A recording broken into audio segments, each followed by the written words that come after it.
Yun, magandang gabi mga kapatid, no? Bago kayo magpakilala, nais ko lang po sana magpasalamat sa Panginoon dahil silip kami na makarating dito sa inyong lugar. Kami po ay galing pa ng Cabaret, North Caloocan. Sa Batang Kalubot, Tiga Norte, nag-organize ng inyong pong pagganap. Maraming salamat at sa lahat ng mga tao na nandito ngayon. Sana safety rin kayo na makauwi at ligtas. So ngayon ako nga po pala si Dompi. Dahil sabi ko, Tiga Cabaret, North Caloocan, sa Batang Kalubot, from K1 Records at AD Beats PH. Ang kasama ko naman si... Ako naman po si Boss Tina nagmula pa ng North Caloocan. Siyempre, bago ang lahat, palakpakan po natin yung nag-organize nito. Dahil kung hindi dahil sa kanila, walang kasiyahan magaganap nito at sa ating mga butino ano. Yun, ako pala ulit si Boss Tina nagmula pa ng North Caloocan at kami po ang Acero Duo. Yun. Medyo i-file lang po natin yung 5, no? May dadagdagan lang po natin ng konting palabas yung ating pong ginaganapan yun. Dahil siguro nakasanayan natin na mapanood ng live or ng music is a rap. Pero sa amin, lalagyan po namin ng konting twist. So sana ma-appreciate nyo. At bago namin umpisahan yun, meron lang po sana kung gusto ko itanong sa inyo. Sa mga nakakaalam na po, kung meron po sa mga judges o sa lahat ng mga tao na nandito ngayon, sino ba rito nakakaalam ng palabas na Acero? Pelikula na Acero, way back to 1995 siguro baka hindi alam yun. O nagbibida rito, meron ba nakakaalam? Wala. Sabihin ko na. Cesar Montano po. At saka si Ricky Davao, no? Kaya po kami, Acero Duo, dahil yung po ang palabas. Dahil pinili ko lang ang direktor ng kanilang nasasakupan. So ngayon, susubukan namin yung palabas na yun, yung pelikula na yun, susubukan namin i-apply sa kanta kung ano ba magiging kalabasan. Kung ano ba ang kakaiba. So, respeto lang sa lahat ng mga mag-asero magaya namin. No? Magkakanya tayo idea. So, sana ma-appreciate ang bawat isa. Master, let's go!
Judges, Victor Acero, yan ang aking tuloy na ngalan. Isang batang bastos at lubak, isang tuloy ng sangat. Walang ibang hindi kundi maayos sa ating tahanan. Gawa ng aking mga magulang ay puro sumbatan. Kaya ito mismong anak, ako ay napabayaan.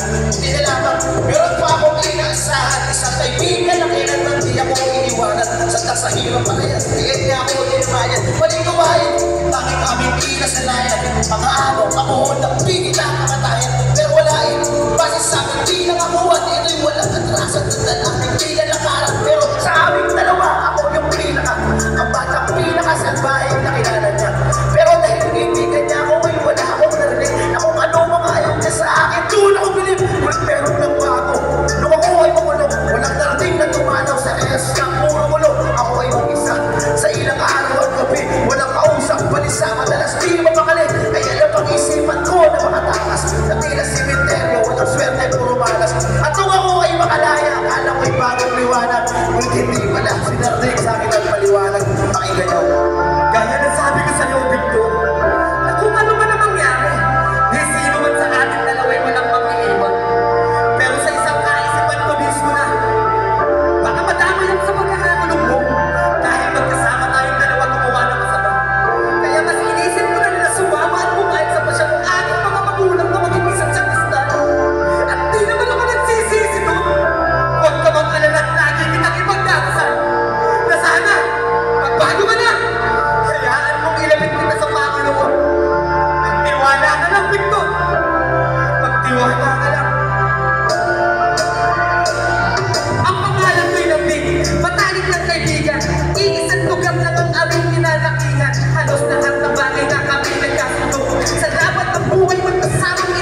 kumpento tapos siya'y napati ko.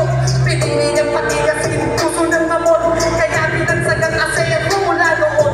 Tumibay ang loob na dahil sa pinagdaanan. Habang ako naman ay hindi ang pinaglalaban. Inaral ko lahat ng mga salita ng Diyos upang maging ganap na pari sa pagtatapos ng pag-aaral sa pinasukan kong kumbento. At maibahagi ng mabuti na ehemplo dahil alam ko magkikita pa kami muli. At siya'y magmamahalang pag ako'y nakauwi sa lugar saan siya kinilalamin ng siga. Kung pumitin na buwan, hindi na masikura sa dami ng atraso, di mabilang sa kapal. Kung saan naman iingatan sa kanya.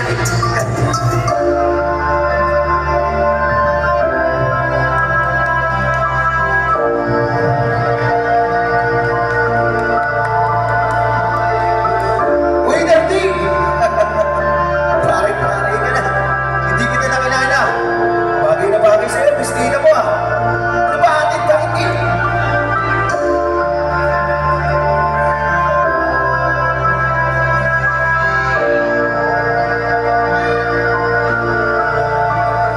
Victor, masyado malayo ang Bisaya para madalas kita mananaw. Victor, dalawang bagay lang ang pinunta ko sa'yo dito. Una, na isang buwan na ako nakalimutan sa pagkakita natin. Oo! Congrats pare. Akalain mo yun. Natupad na ang pangarap mo na maging pare ka. At ngayon naman, nasunod pa, gusto ko na magsilbi sa parokya natin. Kompleto naman sa kasal, Victor. Yan ang hirap sa Diyos ninyo eh. Ikaw na nga itong mabait, ikaw pa itong pinimayahan.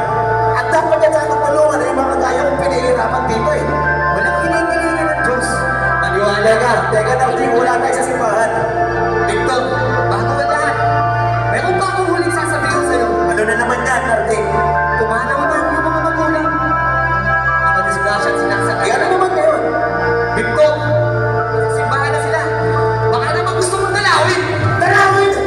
Teka, matanong ko lang, mula nung makulong ako, nagawa ko din na akong dalawin, tapos yan ang sasabihin mo, magagawa sa akin. Kaya gustuin at di ko kayang sigurahin. Huli na ang lahat para magkapatawaran.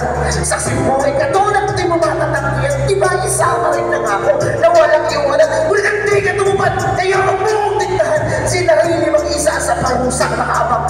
Hindi kita, kinagta, di bali na ako na lang. At umur pa sa iyo, para ang Diyos magsilbihan. Kapalit sa akin na, katugo na ang puriyan. O natanggap mo na, ako na masama. Kayo na ang mabuti itong lang mali na nagawa. Handa ako mamatay mula sa aking pinamulaman. With Diyos mong sinasabi, ngayon mong patunayan. Ang buhay ko ito ay dapat ko na mag-isa. Walang makakapigil sinaman sa kanila. Sa dami ng kasalanan, paano ba mamumura? Ilan na ang buhay na tinindig ko mag-isa. Sa dami ng tao, takot sila na mamatay. Pero ako, hindi, gusto ko nga, handa na aking buhay. Kaya sabihin ko dyan sa Diyos mong tingahilay. Ako hirap na dito, tapusin ang aking buhay. Tagay mo sa ngalan! After the hearing on the merits of the case and proper deliberation of the evidence presented by both the prosecution and the defense, this honorable court finds the accused, Victor Acero E. Bautista, guilty beyond reasonable doubt of the crime of multiple murder and is hereby sentenced to die by the electric chair and to indemnify the heirs of the victims in the total amount of 900,000 pesos and to pay the cost of the litigation. So ordered. Di pa huli na, Victor. Bumigay ka ng tawad sa Panginoon. Walang imposible sa gagawin mo yan. Dahil yan, na mapapatawad ka na. Victor, bago ang lahat, gusto mo, hawakan mo itong pusahan. Para kahit sa ulit sandali ng buhay mo, maamin mo, bumigay ka ng tawad sa Panginoon. Kapag tinanggap ko itong rosaryo, Darting, pag dinala ko ito sa kamatayan mo, para ko na rin ginamit. Sumuha mo sa Diyos mo. Kaya tingin na yan. Di ba may sumpa na kahit anong nangyari? Oh, Victor!